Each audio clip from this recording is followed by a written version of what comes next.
लालची बेटी। सुधा और उसका भाई दिनेश किसी तरह गरीबी में पले बढ़े। दिनेश बड़ा होकर छोटा मोटा काम करता और अपना घर चलाता। बेटा दिनेश, किसी तरह अपनी बहन की शादी करवा दे। बड़ी हो गई है लेकिन अभी तक घर पर बैठी है। ठीक है माँ, मैं कोई लड़का देखता हूँ।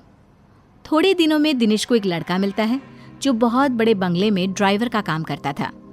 माँ, एक अच्छा लड़का मिला है।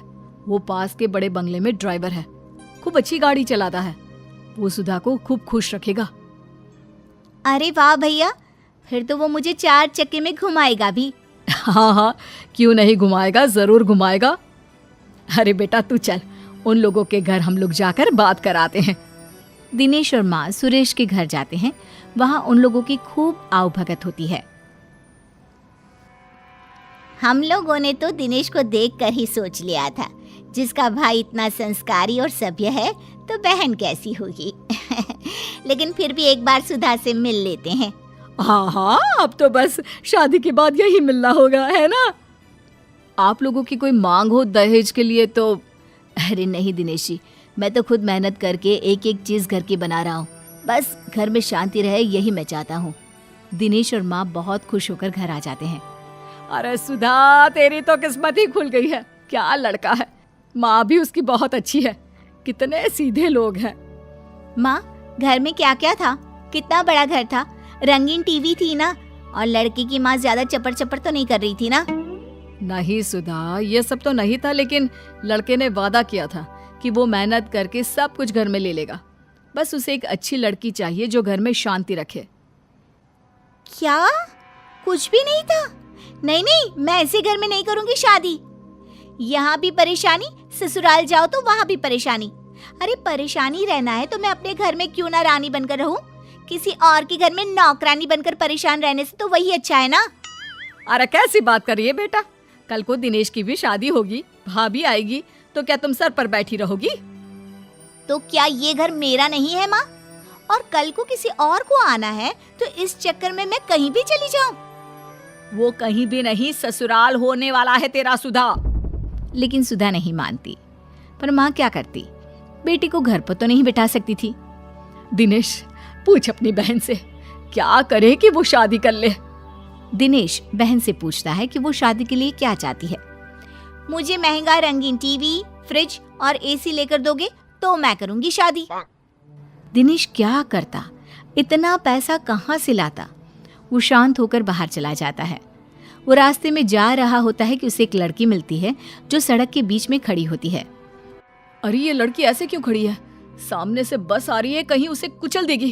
ए लड़की, हटो वहां से। ए लड़की। दिनेश लड़की का हाथ पकड़कर उसे बस के सामने से हटा देता है। क्या हो गया? तुम आत्महत्या क्यों कर रही थी? क्यों बचाया आपने मुझे? मर जाने देते। वैसे भी आज नहीं तो कल मरना ही तो है मुझे। अरे ऐसी बात क्यों कर रही हो? बताओ मुझे, क्या कर सकता हूँ तुम्हारे लिए?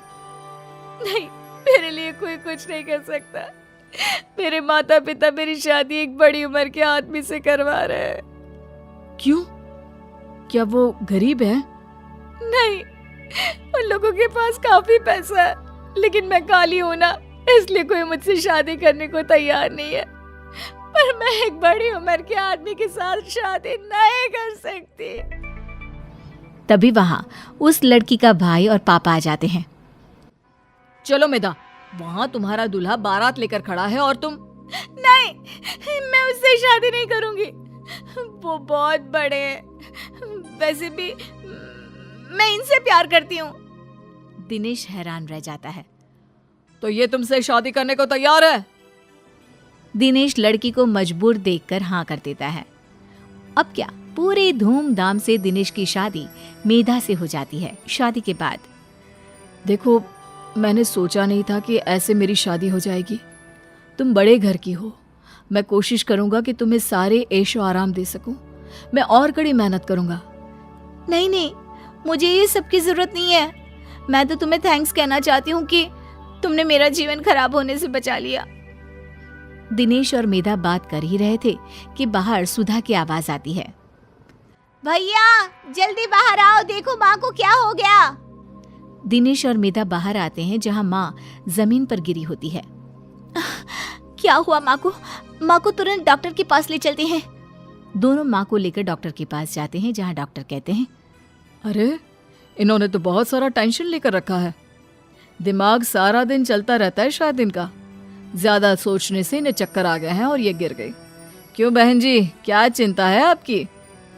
मेधा को लगता है कि सास उसके कारण परेशान है, तभी सास कहती है, अरे मेरी बेटी बड़ी हो रही है, लेकिन उसकी लालच के कारण वो अभी तक घर में बैठी है। अच्छे अच्छे रिश्तों को मना कर रही है। अब जो हैसियत हम लोगों की है उतना ही तो कर पाएंगे ना। ये तो देखिए आपके घर का मामला है, लेकिन ज्यादा सोचने से तबीयत खराब हो सकती है। सभी घर आ जाते हैं। दिनेश, क्या बात है? तुम्हारी बहन शादी क्यों नहीं कर रही? तुम तो जानती हो मेधा, मैं एक छोटी सी नौकरी करने वाला इंसान हूँ। थोड़ा बहुत जो मिलता है उससे घर खर्चा चलता है। थोड़े मेहमानों को बुलाकर खाना खिलाकर बहन को विदा कर दूं, यही बात है। लेकिन उसकी इच्छाएं और ख्वाहिशें बहुत हैं, इसलिए मैं उसकी शादी नहीं करवा पा रहा हूँ।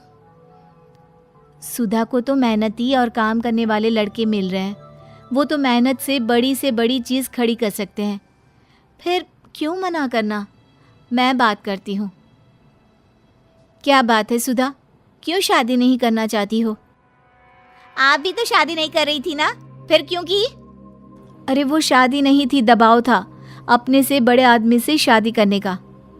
तो भाभी, इस घर में आपके पिता ने आपको सारी सुख सुविधा की चीजें दी है ना? बड़ा टीवी, ठंडा पानी, सब कुछ मिल रहा है ना यहाँ पर। तो फिर मैं गरीबों वाली जिंदगी क्यों जीऊं? अरे कहाँ से लाएगा तेरा भाई ये सारी चीजें जिसे देखकर मैं तेरी शादी कर दूं? लड़के खड़े हैं बिना दहेज की शादी के लिए, लेकिन ये लड़की अरे इतनी लालची है कि भाई का सोच भी नहीं रही है। कोई बात नहीं माँ जी, आप गुस्सा ना करें। ये सारा सामान नया ही है सुधा। मैं कल ही किसी को बुलाकर पैक करवा देती हूँ। ये तुम अपने साथ ले जाना, मैं और दिनेश फिर खरीद लेंगे। अरे नहीं नहीं बहू, ये तेरे पिता ने तेरे लिए दिया है, तू कैसे रहेगी इन सब के बिना?